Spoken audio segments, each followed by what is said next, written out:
Who? Hello, Peter. Hey, President Trump. How you doing? I'm good. Thank you. Been pretty busy. Now it's Africa. First Europe, then the Middle East, now Africa.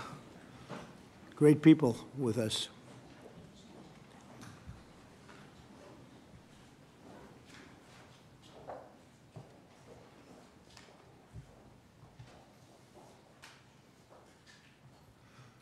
Well, thank you very much, everybody, for being with us today. And I want to thank you, all of these great leaders, for joining us as we welcome to the White House the presidents and prime ministers and various other forms of dignitary to this wonderful place. Is nothing like the White House to me. We are represented today, and your continent is represented by Gabon, Guinea-Bissau, Liberia, Mauritania, and Senegal, all very vibrant places with very valuable land, great minerals, great oil deposits, and wonderful people. Last month, the U.S.-Africa Business Summit had recorded an attendance record, actually, and generated $2.5 billion in new economic deals for the United States. On June 27th, the foreign ministers of the Democratic Republic of the Congo and Rwanda visited the White House to sign a historic peace agreement that we worked out. They've been fighting for 30 years. 7 million are dead, and they think the number is actually quite a bit higher than that. It's been a long and vicious fight, and I just wanted to say that the countries represented were very happy that we were able to solve that problem.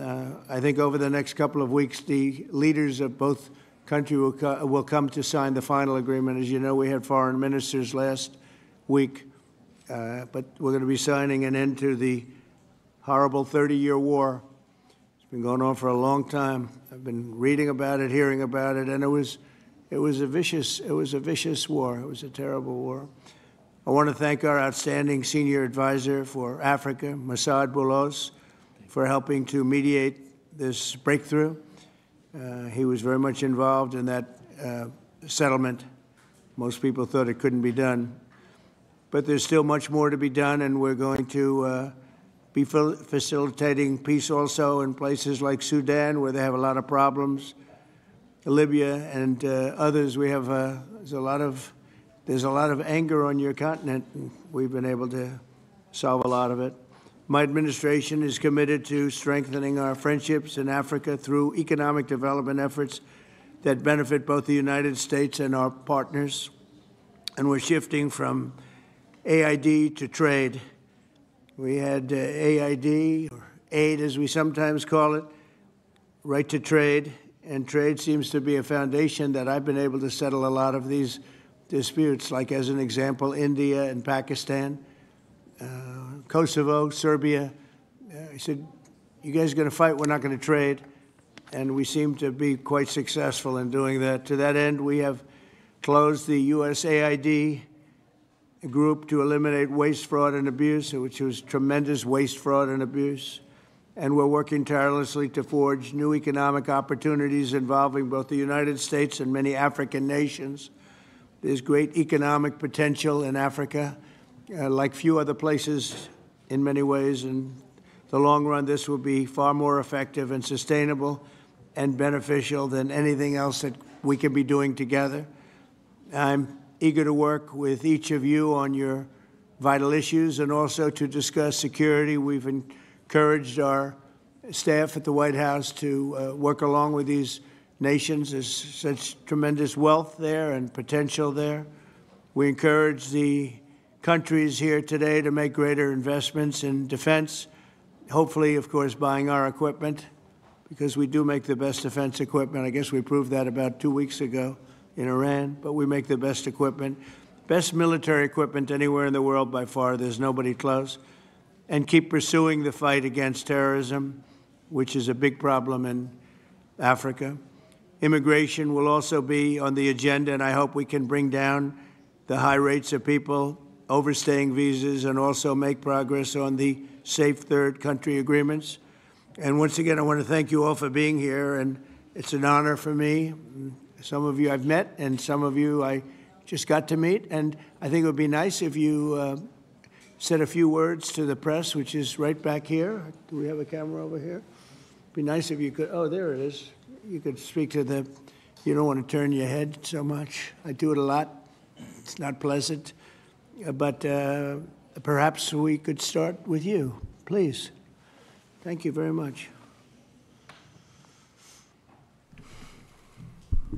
Great gentleman, by the way. Merci pour m'avoir donné la parole, Monsieur le Président. Thank you for giving me the floor, Mr. President.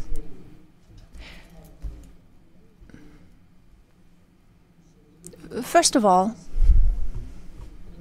I would like to thank you, Mr. President Trump, for inviting us to come here today.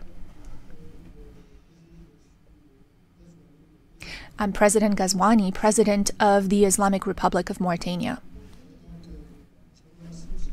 Thank you, Mr. President, for this invitation and the invitation you sent to the other colleagues present here today.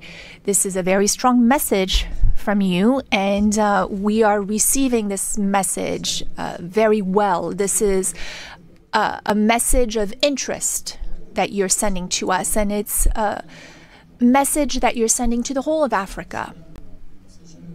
All of this is generous on your part. We are receiving this, and we accept this message from you.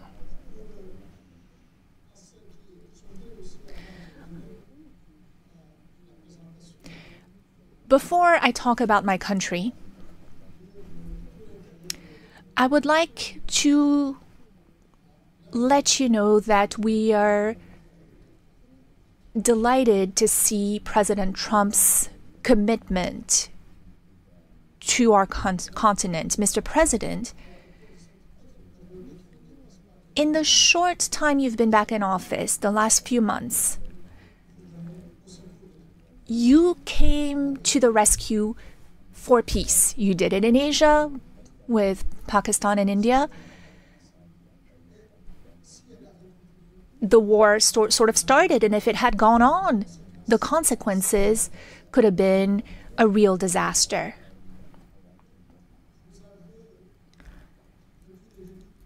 Since the beginning, you've been doing a great deal of work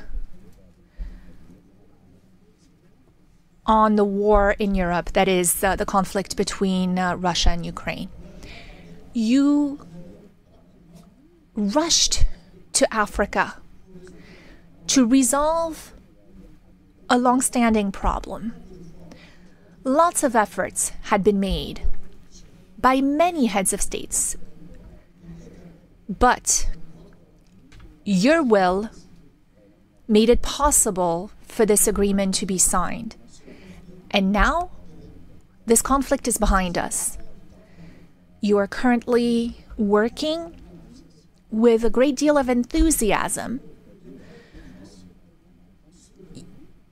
And you're also working on the Middle East. You're paying a great deal of attention to the Middle East. We all know how far back this conflict goes. It is a conflict that is about 80 years old.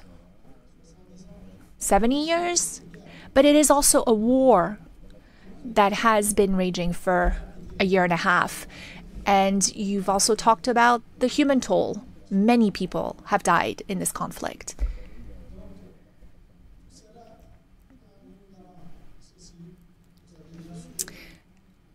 Of course, you also stopped the war between Iran and Israel. That could have been a real disaster for the region. It's a sensitive region to start with. Your work in favor of peace has been tremendous, and we are also very interested in supporting peace in the same way. When there's no peace, like you said earlier today, when there is no peace, a lot of other things are lacking. When there's no peace, it is difficult to have prosperity. It is difficult to have calm, to have a sense of quietness. It's hard to sleep. It's hard to go about your business every day. You understand that well, Mr. President, and you're working on this. So thank you. Moi, je suis président. I am the president of Mauritania.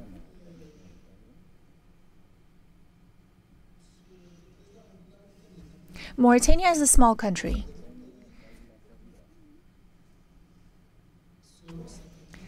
Depending on the criteria you apply. If you look at the number of people who live in Mauritania, it's a small country because we have about 5 million people in Mauritania. We might just be a little bit over 5 million. It's a small country also in the sense that what influence it has throughout the world. It's not like the US, Mr. President. Internationally, we understand that our weight, our influence is not that great, and we have no complex about this.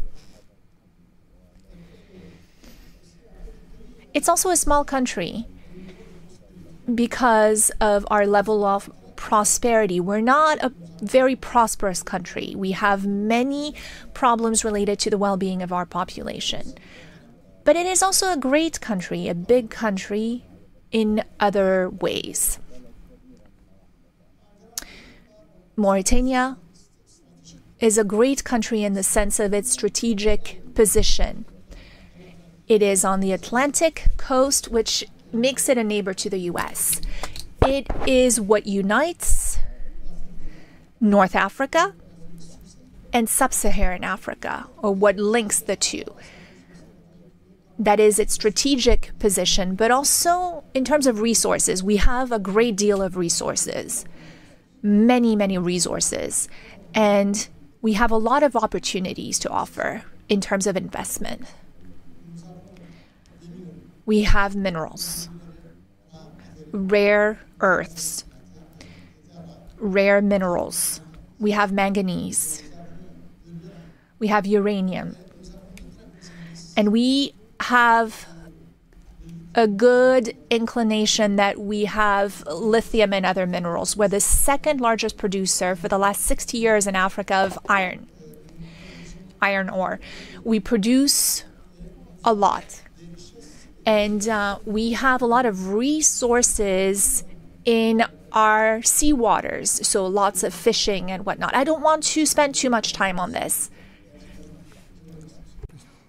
But I appreciate it very much.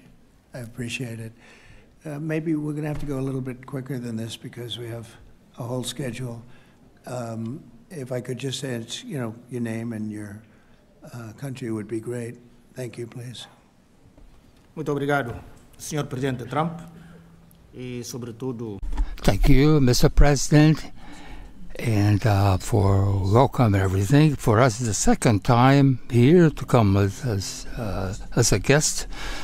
The first time we had that meeting in Guinea-Bissau, but I will not talk so much.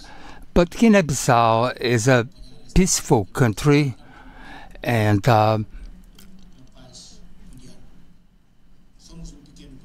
we are a small country, but we are a great state. Not a great state like the United States, but we are a great country as well. And to end, we are be following your dynamics and the war with Russia and Ukraine. And you can count on Guinea-Bissau. Thank you very much. Thank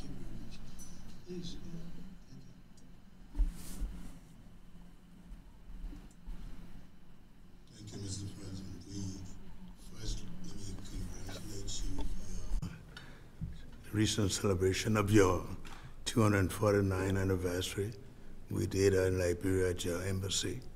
Mr. President, we thank you for this opportunity to be here. Liberia is a longtime friend of the United States, and we believe in your policy of making America great again. And we also go a long way with you in your diplomacy that has to do with economic development and commercial friendship. Liberia has a lot of minerals, and one of the things we ask as good friends for a long time is the opportunity to do a survey of our minerals. Mm-hmm. And also we are committed to peace, and we've been very lucky within our region. We are a country that have had a series of democratic elections, and our country has been cooling down. And also we want to encourage American involvement in the investment in Liberia. Yeah. We'd like to see that happen.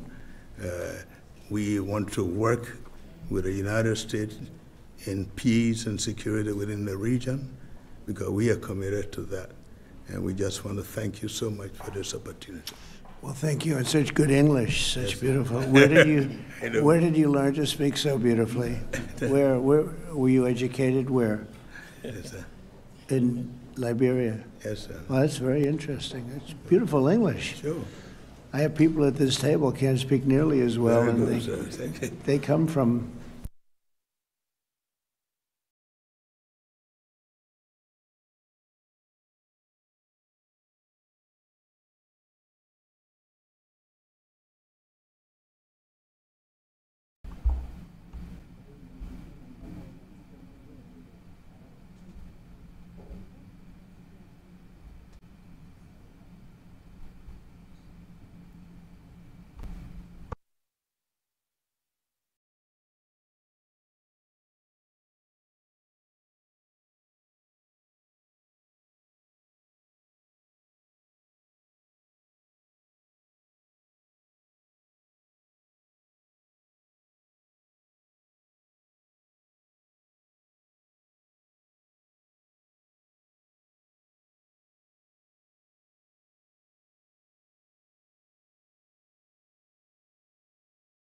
No microphone for the speaker. No interpretation. There's no microphone for the speaker.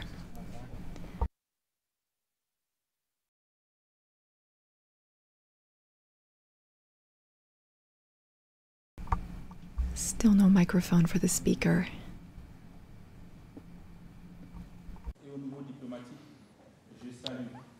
Could you turn that on? Yeah, just press that. There you go. Yes.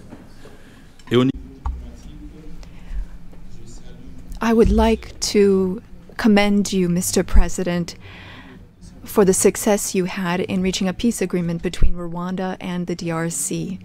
Africa is a vast continent that has many problems, and we truly count on you for your assistance in Sudan and in the Sahel, because no investment can be made when there is a war. For investment, you need peace. The other heads of state who are here with me represent countries that are at peace, and that has been the case for some time. When we also have raw materials, minerals, rare earths. We are not poor countries. We are rich countries when it comes to raw materials, but we need partners to support us and help us develop those resources with win-win partnerships. That is our wish. I often listen to your remarks and speeches, Mr. President. We also want our raw materials to be processed locally in our country so that we can create value and to create jobs for youth so that they stop dying. They are crossing the sea, the ocean, to go to other countries. That is what we want, to have local processing of raw materials.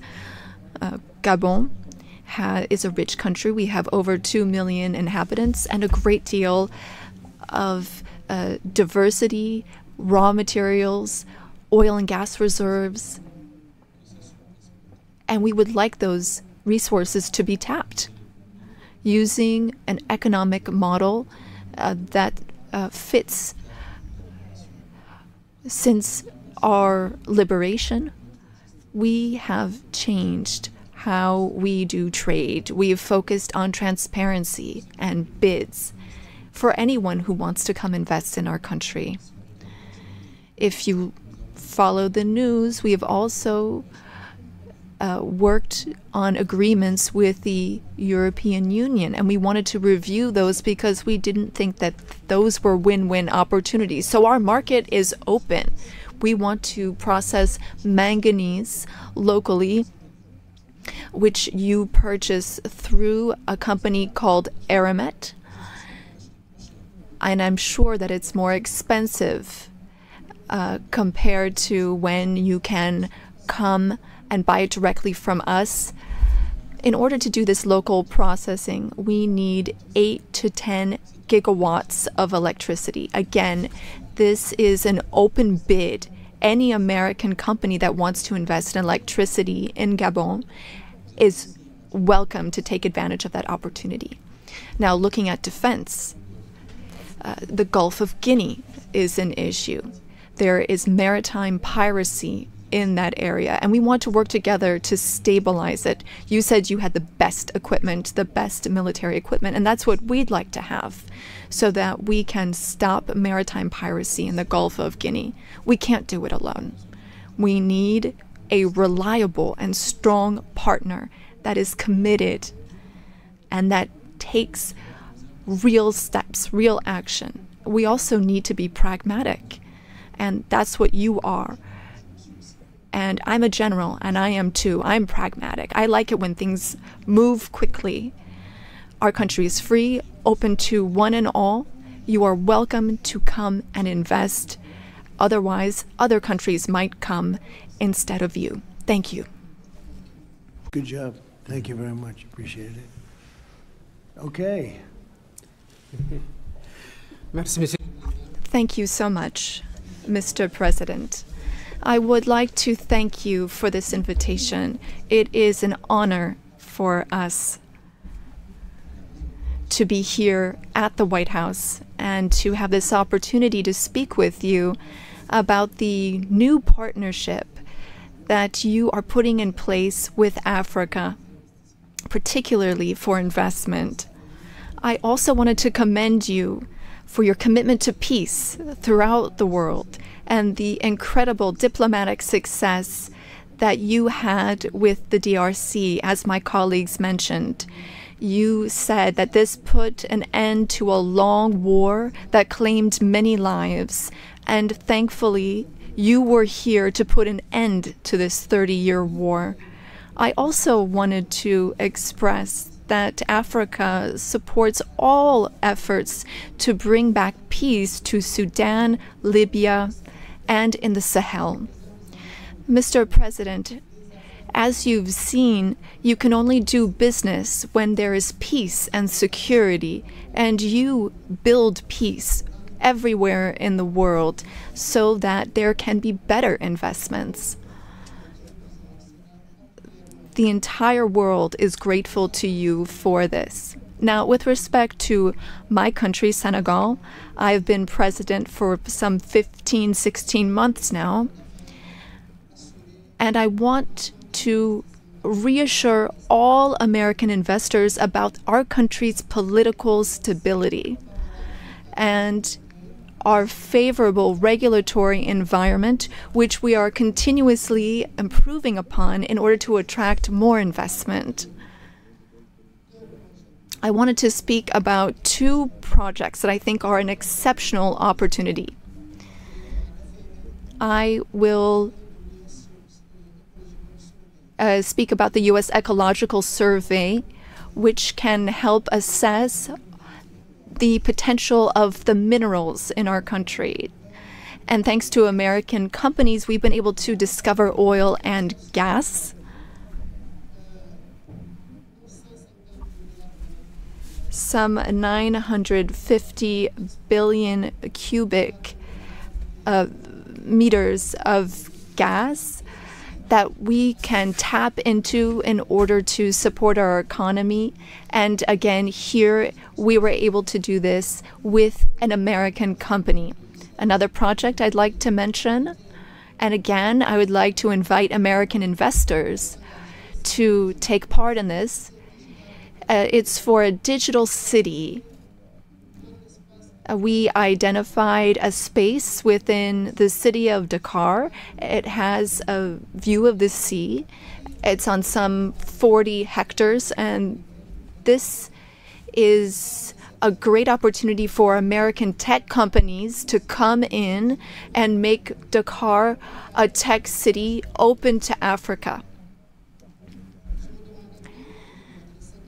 I was wondering what your secret was for resolving all these complex crises, and I know you are a tremendous golf player. Golf requires concentration and precision, qualities that also make for a great leader. Senegal has exceptional opportunities to offer, including in the area of tourism. So perhaps an investment could be made in a golf course in Senegal. It would just be 6 hours by flight from New York, from Miami, from Europe, or from the Gulf, and that would be an opportunity for you to show off your skills on the golf course too. Thank you for your attention, sir.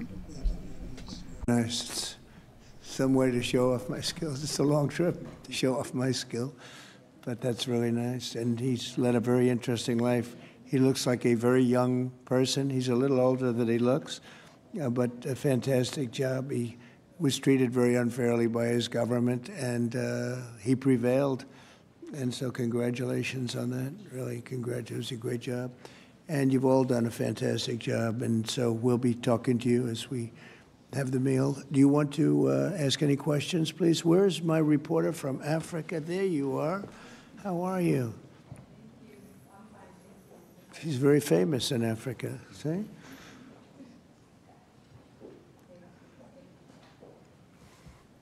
Yeah, thank you. Miss, I have one question for the African presidents and one question for President Trump. As you can see, Mr. President Trump, all the African presidents are very happy with your efforts to bring peace in the Democratic Republic of the Congo.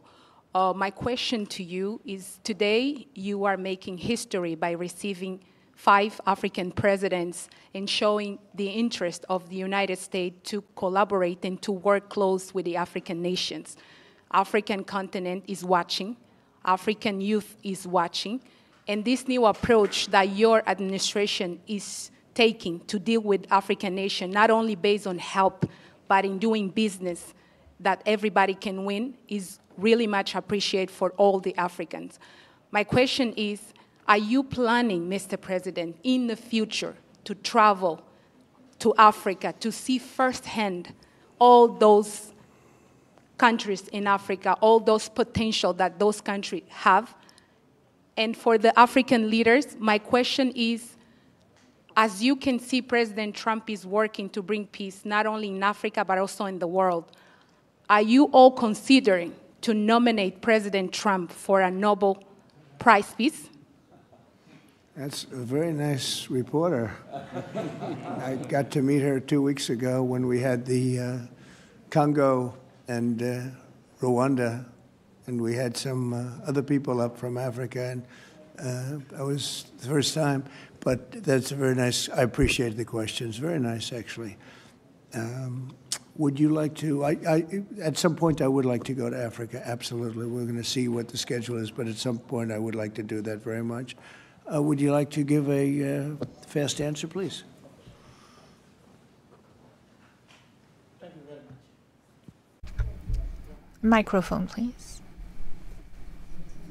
Please. Of course,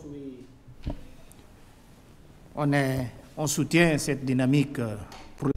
We are in favor of this dynamic for peace. We are very committed on peace. I am the first head of state who went to Russia and who went to Ukraine, both, since the start of the war.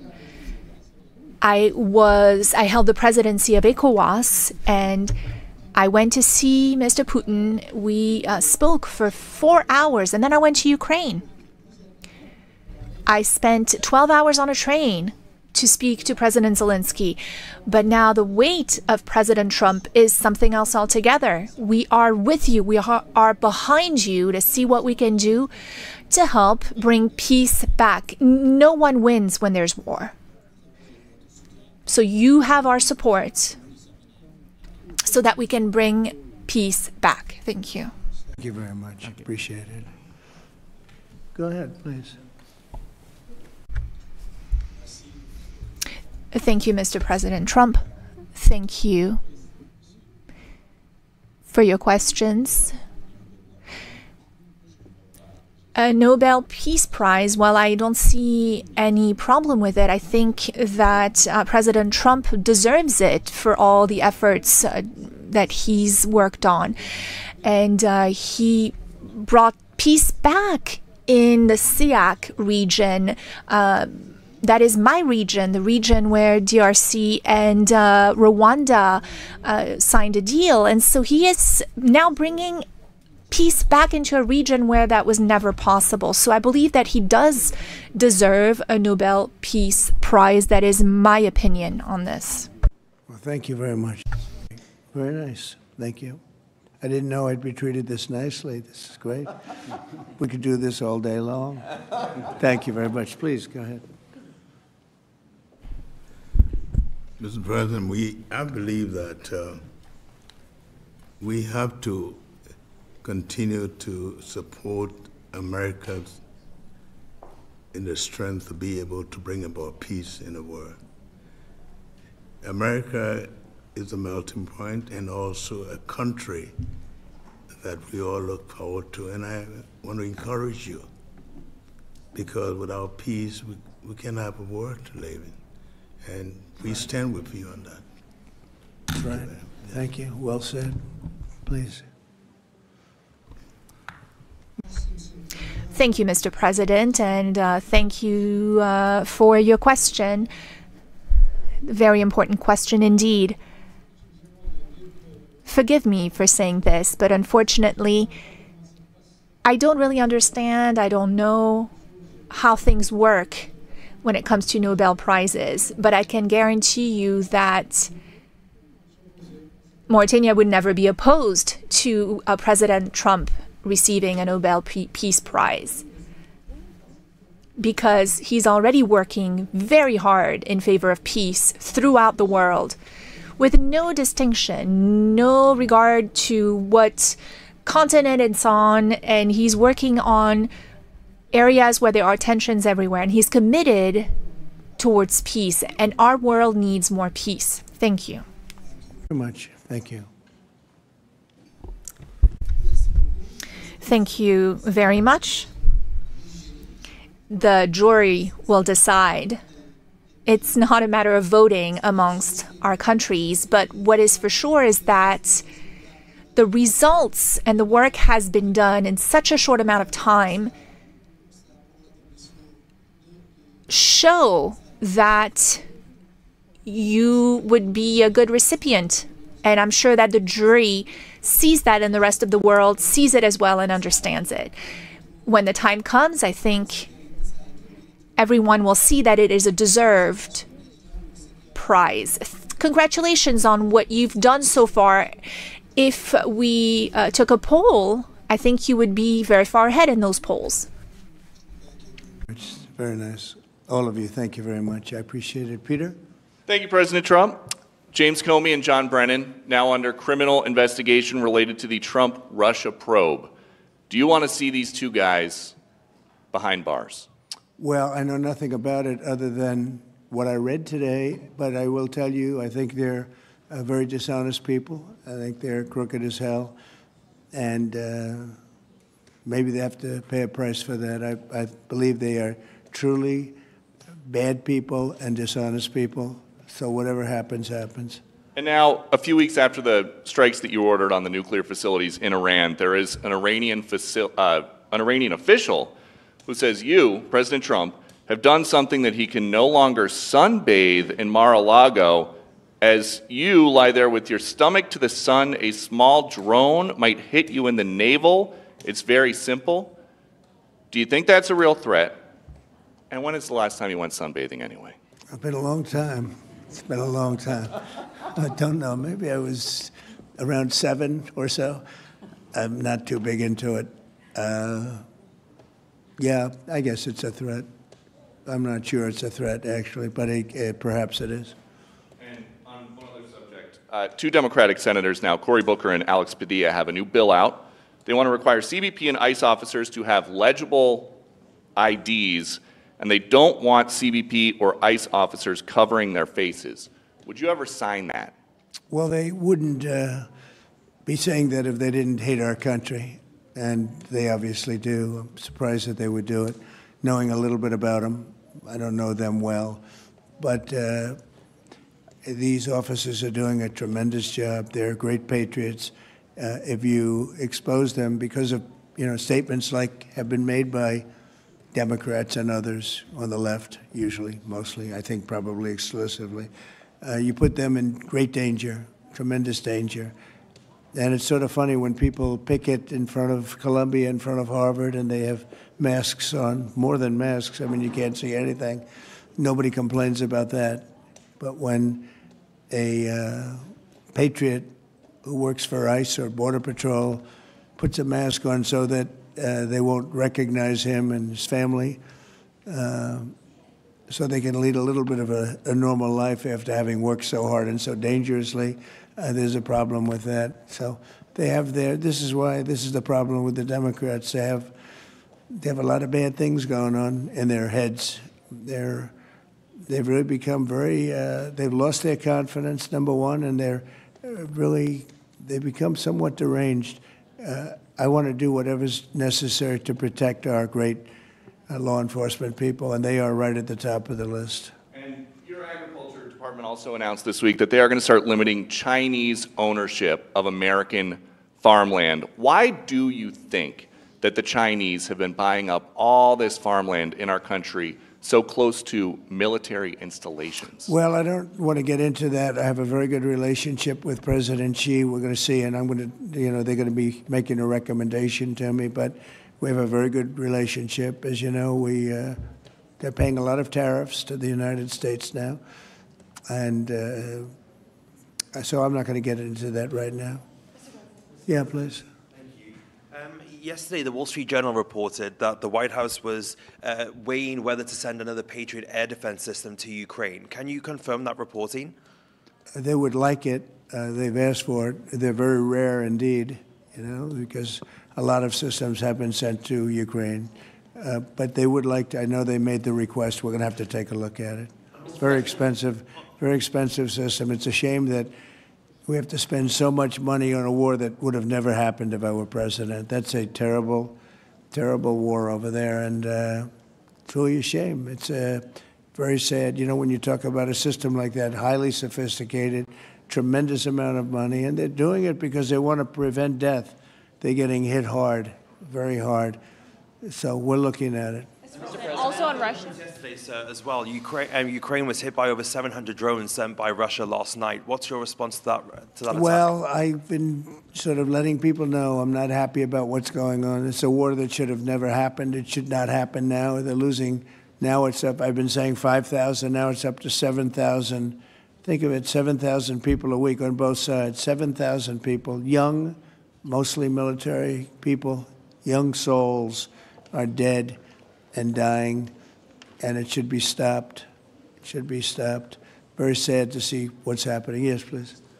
Sir, can you explain how you calculated your latest round of tariffs? Was there a formula that was used? And do you expect any of these countries to face tariffs as well? The formula was a formula based on common sense, based on deficits, based on how we've been treated over the years, and based on raw numbers. And we're going to have a couple of more coming out today. Brazil, as an example, has been not good to us, not good at all. We're going to be releasing a Brazil number, I think, later on this afternoon or tomorrow morning.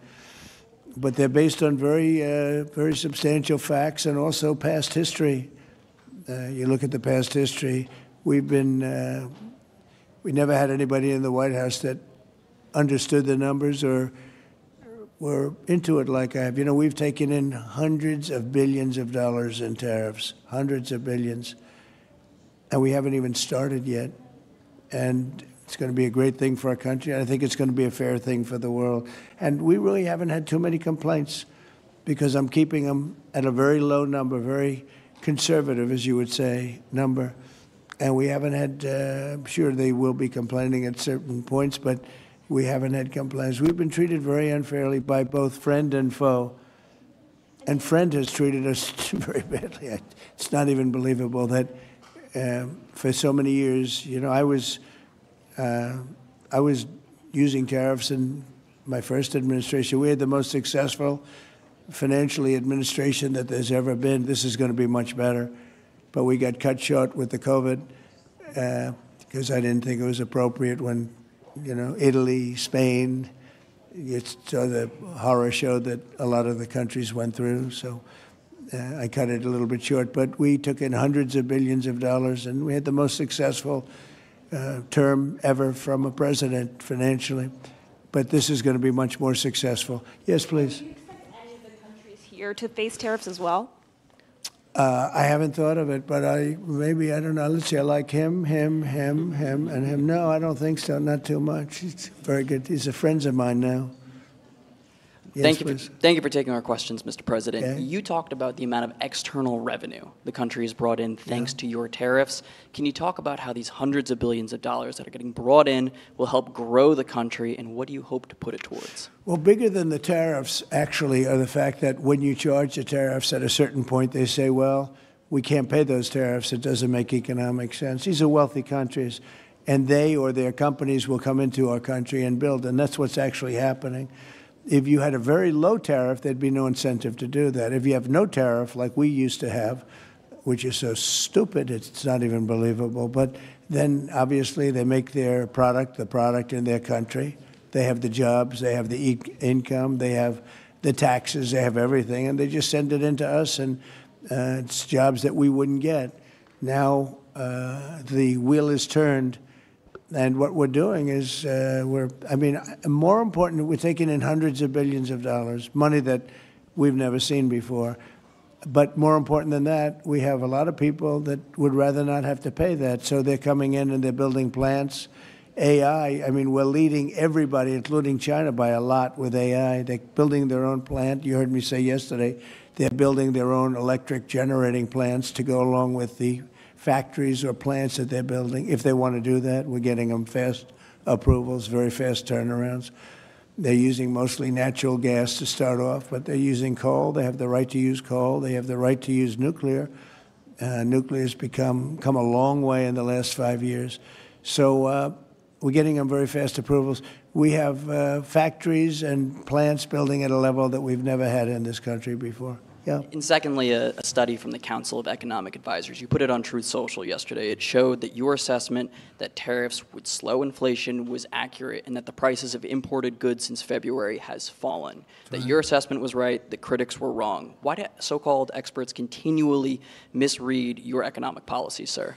Well, it's not the experts. It's the fake news and a combination of that and the Democrats. I saw an ad on television today on Fox. And it was some ad about, Trump has raised costs. It's the opposite. I actually put out a statement. I brought down costs. I brought down the cost of groceries. I brought down the cost of tremendously groceries. If you remember my first week in office, the press was screaming at me about the cost of eggs. They were 4 times higher than they were just a short time ago. That was caused by Biden and stupid policies. And we got that down, and by Easter, it was normalized, and now it's actually even at a lower price. So when I see an ad like that, it's always good to respond. I feel you have to respond. It was an ad that things are more costly. No, they're much less costly. Yesterday, $1.99 a gallon. There's 3 states were selling gasoline at $1.99. You haven't seen that for a long time. And I brought costs way down. Just about every cost. I can't think of a cost that went up, but just about every country. So what they do is they lie. I mean, they take ads. You'd almost think that the advertising station would stop it because they know it's wrong. It's such a lie. All you can do is say it's a lie and explain it. I guess I have the ability to explain it at conferences like this, so I like to take advantage of it and do it. But costs are substantially down under the Trump administration. And as you know, Biden had the highest inflation, I believe, in the history of our country. They say 48 years, but regardless, I think it was really the highest in the history of our country. And they were up to numbers that nobody ever saw before. And we have inflation now totally under control. We have a Fed chairman that, if he was doing his job properly, would lower interest rates. But we're bullying through even that. We're doing so well, it's not having that kind of an impact on us. But you want to see a rocket ship? We should have the lowest interest rates, because without us, there's nothing. And we have a strong country now, and we're taking in a lot of money. And other countries aren't even complaining. They got away with murder. They took advantage of a lot of very stupid people that sat in the seat, very stupid people, or people that didn't understand business or something was going on. But hard to believe that they got away with it for so many years. But now, and I'm treating them very fairly. Again, we have countries with tremendous deficits with us, where we have, where we essentially lose a lot of money. And we are changing that around very rapidly. And I think it's about time somebody did it. Sir, President? Yeah, please.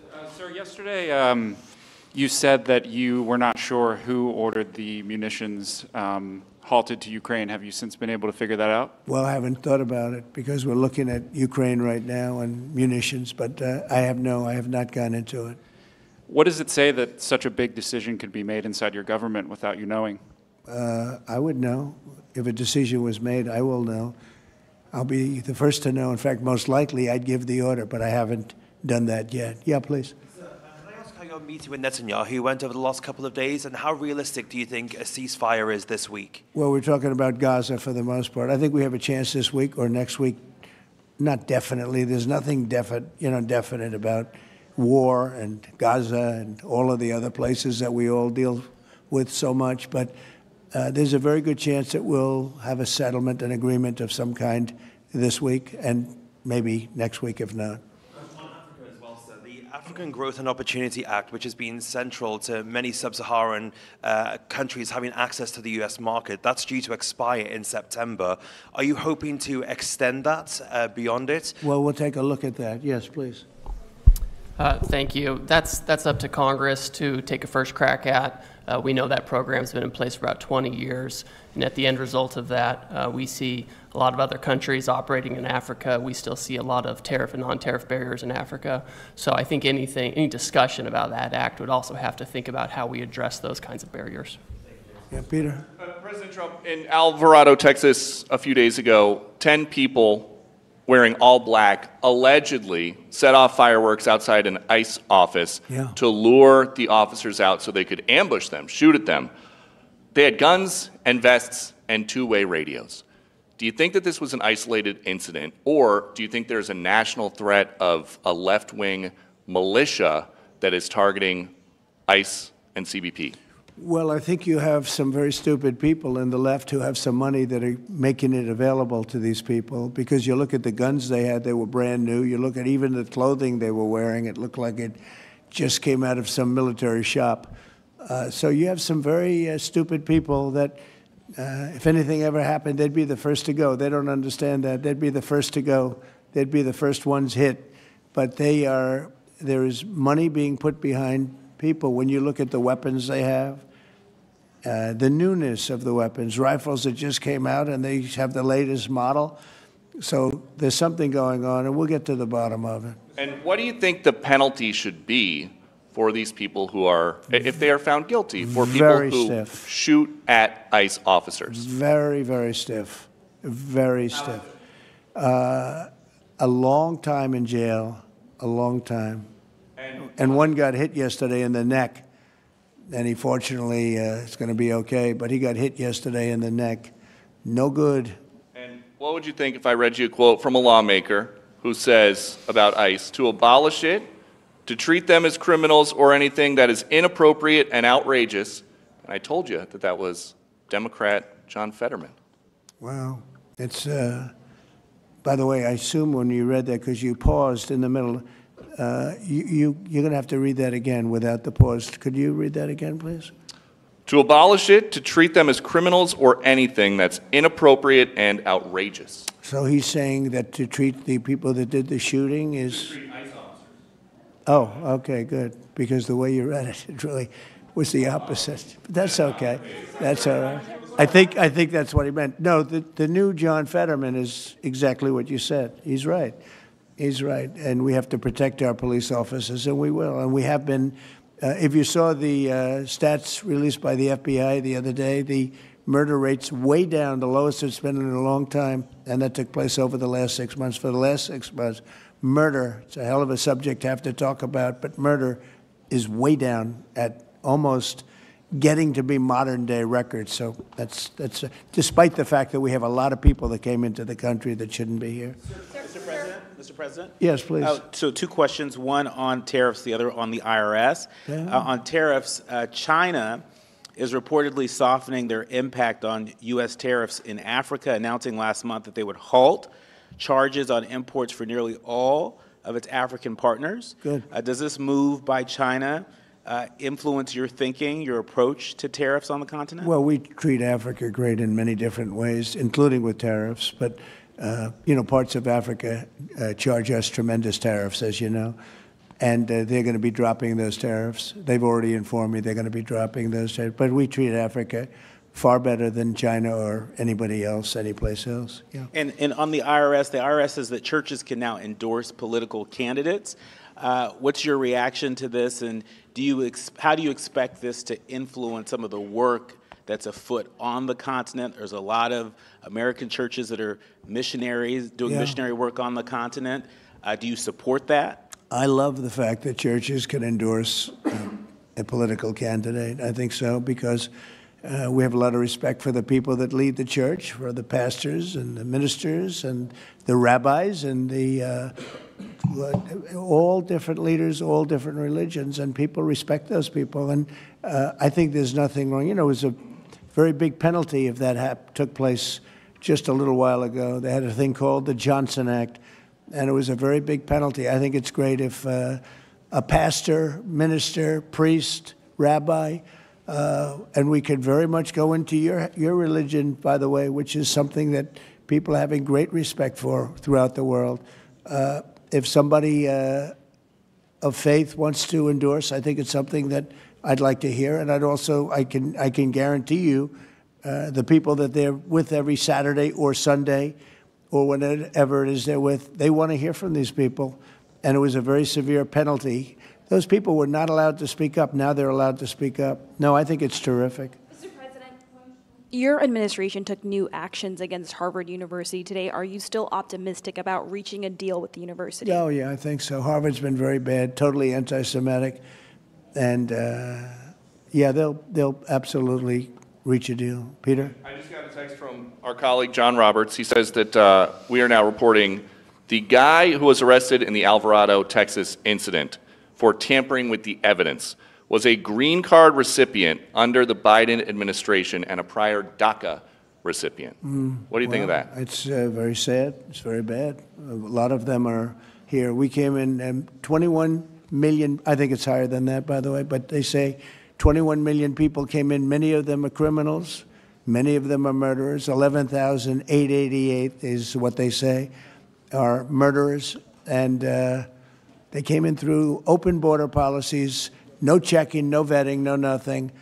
And we have a lot of that. And despite that, we have crime down, which is pretty amazing. And this is a And long say hello meeting, to so John. Say hello to John Roberts. I will. I'm sure he's watching this right now. A lot of news has broken since we've been in here. Axios says a secret White House meeting between Steve Witkoff, Ron Dermer, and a Qatari envoy on Tuesday led to significant progress in the negotiations over the Gaza hostage and ceasefire deal. What can you tell us about this It's secret very possible. meeting? I will tell you we're getting very close to a deal. I don't know if it's secret or not secret, but it doesn't matter to me. Secret's fine if it gets us to where we want to be. We want to have a ceasefire. We want to have peace. We want to get the hostages back. And I think we're close to doing it. Okay? Thank you all very much. Thank you very much. Thanks, President Trump. Thank you, Peter.